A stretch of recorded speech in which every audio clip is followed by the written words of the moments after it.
ان کے top level کے کچھ لوگ، جب میں JF-17 کا چیف پروجیکٹ ڈائریکٹر تھا، پاکستان وزٹ کے لیے آئے تھے اور انہوں نے خاص یہ اجازت حاصل کی کہ وہ مجھے ملنا چاہتے ہیں.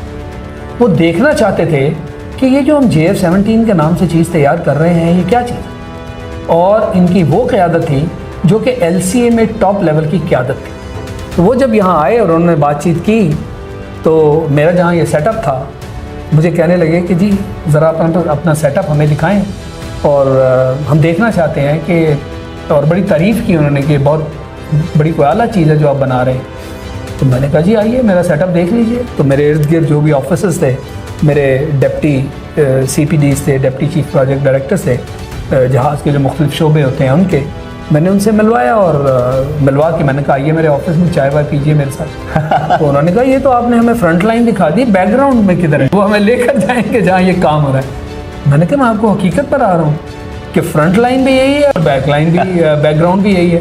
انہوں نے کہا ہم مانتے نہیں اس بات، ہماری تو کم از کم 70 کے 75 انسٹیٹیوشنس ہیں ملک کی، ہم نے تو ان کو انوالو کیا ہوا ہے. آپ کہہ دیجیے بس آپ یہاں بیٹھے ہیں اور یہی ہر چیز ہے. تو یہ ایسے مجھے یاد آئی بات ان کے لحاظ سے کرنے والی کہ وہ انہوں نے وزٹ کیا، انہوں نے دیکھا اور دیکھنے کے بعد انہوں نے کہا جی یہ ماننے والی بات نہیں ہے. حیران ہو گئے. جو LCA کی بات ہے وہ اس طرح ہے کہ وہ چونکہ سمجھتے تھے کہ ہم بہت اس میدان میں آگے جا چکے ہیں، لہٰذا ہم اسٹیٹ آف دی آرٹ ایک جہاز بنانے کے قابل.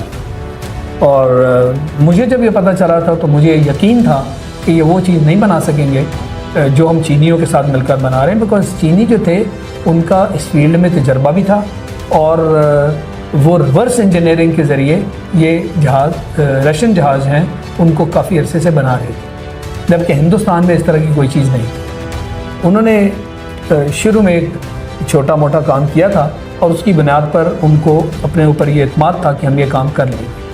لہٰذا LCA پھر وہ جہاز بنا جو کہ جو فائٹر جہاز تھے اس لیول کے، جس لیول کا ہم جہاز بنا رہے تھے ان کے لیول پہ کبھی آیا ہی نہیں. تو انہوں نے بہت کوشش کی اس کی ایویونکس، اس کے ویپنز، اس کی چیزیں اس حد تک ان کو بنانے کی کہ ہم ایٹ پار ہو جائیں with the rest of the technology جو کہ اس لیول کی ہے، مگر وہ نہیں ہو پائے.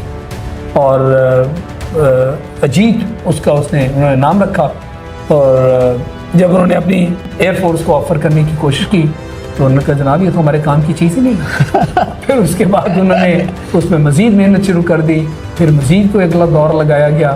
بہرحال ایئر فورس نے اس کو کبھی اس قابل نہیں سمجھا، ورنہ اگر یہ واقعی 4th جنریشن جہاز بن جاتا تو پھر رفال کا رونا تو آپ کے سامنے نہ رویا جاتا. اب ان کا ایک چیز بھی رو رہا ہے، ان کا پرائم منسٹر پہلے رو چکا، اور ایک طرح انہوں نے مانا کہ ہاں جی پاکستان ایئر فورس ہم سے سپیریئر ہے اور ہم سے ایڈوانس بھی ہے. جہاں تک ہمارا نیوکلیئر پروگرام ہے اس میں وہ پہلے ہی مان چکے ہیں کہ ہم ان سے آگے ہیں. دنیا کہتی ہے کہ ہم زیادہ سوفسٹیکیٹڈ ہیں، تو ادھر بھی ہمیں ان پر ایک طرح سے سبقت حاصل ہے اور ادھر بھی ہمیں سبقت حاصل ہوگی. یعنی روایتی غیر روایتی دونوں میدانوں میں الحمدللہ اللہ نے ہمیں ان پر سبقت دی. رفال میرا خیال ہے کہ ایک پروگرام میں آپ نے ہم سے بات کی تھی، میں نے رفال کو یہی جو 4th کیٹیگری کے جہاز ہیں اسی کی بریکٹ میں ڈالا تھا. اور اس طرح کے جہاز مثلا گرپن سویڈش ایک ایئر کرافٹ ہے، وہ بھی اسی کیٹیگری میں آتا ہے، اور وہ میں نے فلائی کیا تھا. میں ایک مرتبہ انہیں وزٹ کرنے گیا تو اس دوران جب JF-17 بن رہا تھا تو اس کی ایویونکس کے سلسلے میں جہاں کہیں کوئی کمزوری نظر آتی تھی کہ چینی ابھی ٹیکنالوجی میں اس لیول تک نہیں گئے، تو پھر مختلف جہاز جو اس لیول کے ہیں اس میں یورو فائٹر ہے، اس میں رفال ہے، اس میں گرپن ہے، یہ سارے 4th جنریشن کے جہاز. تو میرا دل ہوتا تھا کہ میں انہیں دیکھوں جہاں کہیں جاؤں، اور انہوں نے مجھے موقع فراہم کیا کہ جی دیکھنے کی بات نہیں، ہم نے ان کے سامنے کچھ اس طرح کے شوق کا اظہار کیا کہ ہم گرپن میں انٹرسٹڈ ہیں. وہ سمجھے شاید ایک in due course of time ہم سے خریدیں گے. تو میں جب ہیڈ آف دی ڈیلیگیشن کے طور پہ جا رہا تھا تو وہاں انہوں نے مجھے کہا کہ اگر آپ اس کی بریفنگ لینا چاہیں تو وہ لے لیں، اور اگر آپ فلائی کرنا چاہیں تو ہم آپ کو فلائی کرنے کی اجازت بھی دیتے ہیں. تو میں نے کہا وائی ناٹ، میں فلائی کرنا چاہوں. تو بریفنگ بھی ہو گئی، فلائنگ بھی کی، اور اس کی میں نے فیل دیکھی. تو ریفرنس تو میرا F-16 کا ہمیشہ سے تھا. اس کے تحت میں اپنی اسیسمنٹ ایک جہاز کی کر سکتا تھا. اسی طرح مجھے یاد ہے کہ فرانس میں ایک مرتبہ میں گیا تو ان کا ریڈار جو ہے انہوں نے ایک بنایا تھا جو کہ بہت ہی لیٹسٹ جنریشن کا جہاز ریڈار تھا, اور ریڈار جو ہے وہ جہاز کا ایک طرح سے یوں سمجھے برین ہوا کرتا. بالکل اسی کے اوپر آپ کی ساری ایویونکس جو ہے اس کے گرد گھومتی ہے. تو اس وقت میں نے اس خواہش کا اظہار کیا تو انہوں نے اسی طرح مجھے ریڈار کی بریفنگ بھی دی, اور ریڈار ایک جہاز پہ انہوں نے نصب کیا, اور انہوں نے کہا جی آپ ریڈار فلائی کریں اور آپ خود دیکھیں کہ اس کی پرفارمنس کیا. تو مجھے وہاں پہ ایک موقع ملا اپنے ہاتھ سے اس ریڈار کو آپریٹ کر کے اس کی جو کیپیبلٹی ہے, صلاحیت ہے, اس کو پرکھنے کا.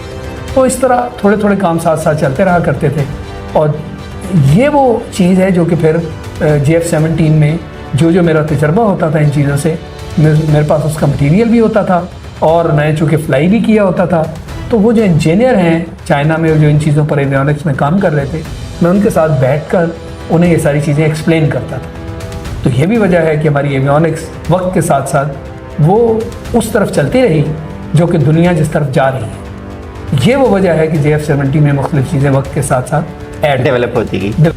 اس کے بارے میں میں جتنا بھی سنتا ہوں میرا دل اتنا ہی خراب ہوتا ہے کہ ہم ایک امہ کا کانسیپٹ رکھتے ہیں, ہمارا دین ہمیں امہ کا کانسیپٹ دیتا ہے. علامہ اقبال نے کہہ دیا تھا نیل کے ساحل سے لے کر تابخا کے کاشور, ایک ہوں مسلم حرم کی پاسبانی کے لیے, نیل کے ساحل سے لے کر تابخا کے کاشور. یہ کوئی نیا کانسیپٹ نہیں ہے. بالکل. پھر ہمارے رسول پاک صلی اللہ علیہ وسلم کی ایک حدیث ہے جس میں انہوں نے کہا تھا کہ مسلمان جو ہیں وہ ایک جسم ہے, اور جسم کے کسی کونے میں ذرا سا بھی آپ کو اگر تکلیف محسوس ہو تو پورا جسم آپ کا اس کو محسوس کرتا ہے. بالکل. یہ ہے مسلمانی, اور یہ ہے وہ جذبہ جس کو ہم کہتے ہیں کہ جی یہ امہ کا ایک کانسیپٹ. اب ان ساری چیزوں کے باوجود اگر ہم ہی میں سے کچھ ممالک جو ہیں وہ اس طرح کام کریں, آپ دوستی چھوڑیں, باقی ساری چیزیں چھوڑیں, آپ ایک چیز کو اگر مد نظر رکھیں کہ کیا یہ انسانی حقوق کا معاملہ نہیں, ذرا سوچیں کہ آپ جو اس کی تعریف کر رہے ہیں, اور کل جو اخبار میں ہیڈنگز چل رہی تھی, یعنی مودی یہ کہہ رہا ہے کہ آپ کا شکریہ, آپ نے کشمیر کے معاملے میں میری سپورٹ کی. سپورٹ سے مراد کہ جو میرا کانسیپٹ ہے, اور کانسیپٹ انہوں نے کیا بنایا آپ کو معلوم ہے نا کہ UAE کے جو امبیسڈر ہے ہندوستان میں, اس کی سٹیٹمنٹ بھی یہی تھی نا کہ اب کشمیر ترقی کرے گا. یعنی ہندوستان دنیا میں یہ کانسیپٹ دینا چاہتا ہے کہ کشمیر ایک تنہا پسندی کا شکار تھا اور یہ ترقی نہیں کر پا رہا تھا. اب ہم نے اس کو اپنے ساتھ کیا ہے, اب ہم اس کو بڑی تیزی سے ترقی کی طرف لے کر جائیں گے. یہ ہے دنیا کو بیوقوف بنانے والی بات, دنیا کے سامنے ایک ڈرامہ کرنے والی بات. جو حقیقت ہے اس سے میں اور آپ واقف ہیں. یہ ترقی کے لیے نہیں, یہ کشمیر پر زبردستی قبضہ کیا گیا, قبضہ آپ نے جما لیا, جس کو اقوام متحدہ نے کہا تھا کہ ایک متنازع علاقہ ہے. آپ ایک دن اٹھ کے اس پہ قبضہ گروپ بنے اور اس کو ہتھیا لیں اور کہیں جناب یہ تو ہم نے کشمیر کے فائدے کے لیے کیا ہے.